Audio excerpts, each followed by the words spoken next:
mas maganda yung dikit na dikit. Para masaya ang buhay.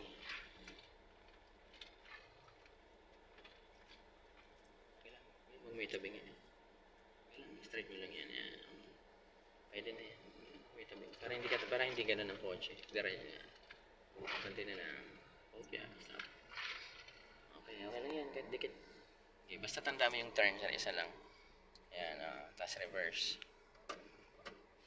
Tapos atras. Ito lang yung mga reference na tatandaan mo sa side mirror. Basta lumagpas lang sa ilaw. Ang ibang style ng parallel kasi medyo magulo eh. Ang daming turn balik. Ayan, discard ka lang. Stop.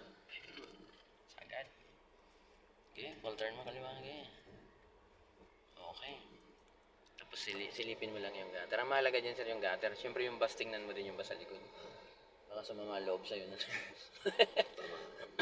Baka biglang umusog eh. Open na siya. Sige lang. Tapos harap.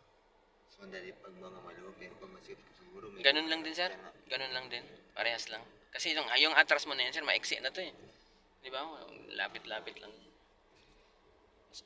Tatlo yun. Yan. Break. Kaya yung iba pag maiksi talaga, abante atras ulit. Pero ang basta technique doon, dumikit ka lang doon. Huwag kang malayo. Pag malayo kasi yun yung malayo din ang atras sir. Kung maiksi yung slot, delikado.